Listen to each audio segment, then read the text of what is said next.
Hello to all my story lovers. Welcome back in Story Time channel. I'm Pallavi reading interesting stories for you.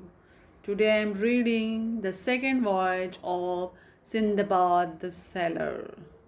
Now let's go to the story. What happened in the Sindbad second voyage? Let's find out. I live a life of ease and pleasure, but it is impossible to lead a life of leisure at home once you have tasted the joys of adventure. One day, I was seized by the urge to travel to unknown lands once again, and this desire grew by the moment until I could not resist it. I joined other merchants on a brand new ship. We set sail on a balmy afternoon with joy in our hearts. We moved from islands to island, buying and selling and bartering goods.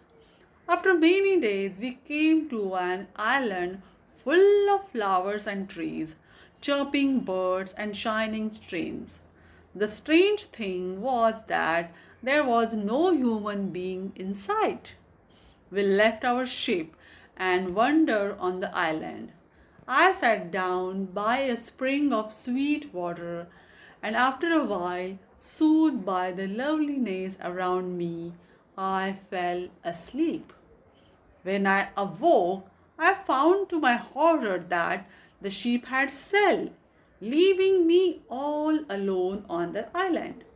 I don't know whether it was by intent or they had simply not noticed that I was not on board. I had neither my goods nor any food or drink. How I wept! How I cursed myself for having left my happy, luxurious life and needlessly exposed myself to danger and death. I walked around the beautiful place, racked by anger and anxiety. Then I climbed a tall tree, but I could see no signs of human habitation anywhere. Suddenly, my eyes fell on a large white object some distance away in the interior of the island. I went towards it with hope in my heart. The object was a huge, smooth dome.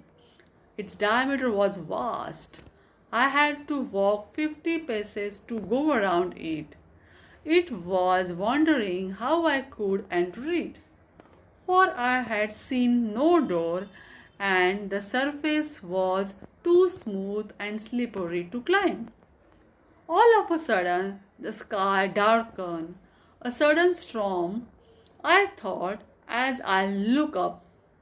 It was no cloud that had covered the sun, but a truly enormous bird with outstretched wings. Never in my life have I seen a bird which was even 100 the size of this creature. I remember a story I had heard from some travelers about a gigantic bird called the rook, which lived on an island and fed its young on elephants. I realized with horror that the huge white dome before me could be the egg of this gigantic bird. I quickly tried to conceal myself behind the dome in the direction opposite to the one from which the bird was flying in. I'm sure I look as noticeable to it as an ant is to me. But I did not want to take any chances. As I watched, the bird alighted and covered the egg with its wings. The legs of the bird stretched out behind it on the ground. In this position, it fell asleep. Cautiously, I took off my turban and twisted it into a rope. I tied myself to the bird's leg with the rope.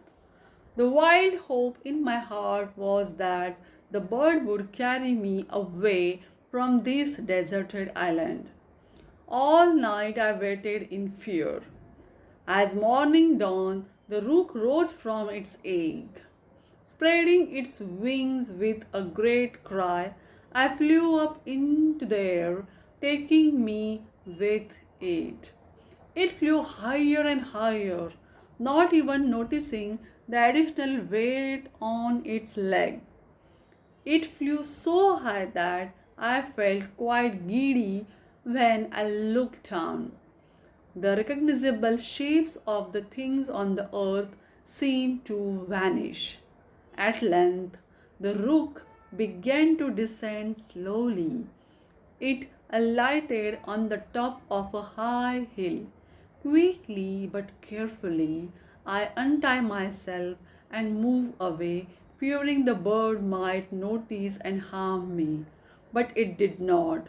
In a little while, the rook caught something in its huge sharp claws.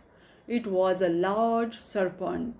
The rook spread its wings and rose into the air with its catch and swiftly disappeared from my sight. I looked around. I was on a peak overlooking a deep valley surrounded by other peaks. As I gazed at this bleak, inhospitable landscape, I bitterly regretted leaving the island. That place at least had fresh water to drink and fruit to eat. Here there was nothing. I tried not to feel disheartened and began to explore the valley. As I walked, the ground felt very hard. Looking down, I realized that the shiny rocks with which the valley was filled were diamonds, and the hardest and the most precious of stones. Before I had time to rejoice at finding this treasure, which would make me richer than all the kings on the earth, I noticed something else. The dark shapes in the valley, which I had taken for shadows when I had looked down into it, were snakes, each as big as a palm tree and capable of swallowing an elephant in one gulp. Treading with great caution, I searched for a safe place to spend the night. My fear was so great that hunger and thirst were forgotten. I spotted a cave with a narrow entrance which could be blocked by a stone lying nearby. Here I thought I would be safe from the hissing serpents. I crawled quietly into the cave. I had hardly closed the entrance and settled down when I saw a large serpent coiled around her eggs at the far end of the cave. Terrified till I was almost weightless, I crouched by the cave door. I did not sleep the entire night. At daybreak, I rolled back the stone and staggered out of the cave, weak with fear and hunger. Suddenly, to my amazement, pieces of freshly killed sheep fell from the sky in front of me. I was so dumbfounded that I sat down with a thud. I recall a story. Some traders had told me about valleys full of diamonds which no merchant could reach except by a strange device. This was to kill a sheep, cut it into pieces, and throw the pieces down from the mountain tops into the valley where diamonds would stick to the fresh meat. At midday, birds of prey like eagles and the vultures would swoop down on the meat and carry it to the mountain tops where the merchants would retrieve it by shouting and scaring the birds away. They would remove the diamonds and leave the meat for the birds to consume. This was the only way the traders had told me to get the diamonds from the Valley of Serpents. I started picking up as many as diamonds as I could possibly carry. As I did so, another large piece of meat fell from the sky. I lay on the ground and pulled the meat on the top of me so that I was hidden by it and held on to it tightly. Hardly had I done so when an eagle swooped down on the meat and carried it up in its claws to the mountain top, with me clinging to it desperately. The bird had begun to tear at the meat with its sharp beak. When shouts and the other noises frightened it away, the merchant who had shouted saw me standing near the meat, covered with blood. He was shocked as well as disappointed when he found no diamond sticking to the meat. "Who are you?" he asked, trembling in fear. He clearly thought I was some kind of supernatural being or devil. "Don't be frightened," I replied. "I am a man, a merchant, and how I reached here is a strange and wonderful story which I will tell you. I am carrying plenty of diamonds. Take as many as you wish." The merchant thanked me and blessed me. Soon other merchants who were also trying to retrieve diamonds joined us, and I related my adventure to all of them. "Allah be praised," they said. "No man before you ever left the valley of serpents alive." I spent the night in a safe place with them. The next day we set out on a long journey. We reached the island of giant camphor trees, each so big that it could shelter 100 men. On this island was a large wild beast called rhinoceros. It had a thick horn in the middle of its head. It is said that the horn, when cut in two, reveals the picture of a man.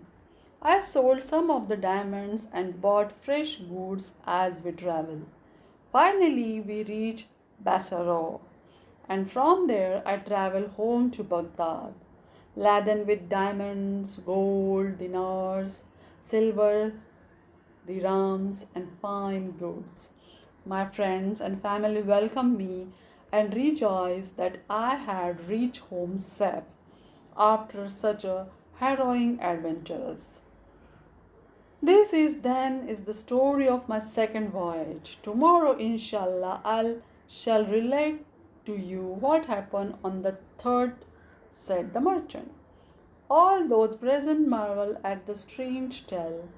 After a hearty meal, Sindbad the porter went home with another 100 gold dinars, praising Allah for his sudden and spectacular change in his fortune.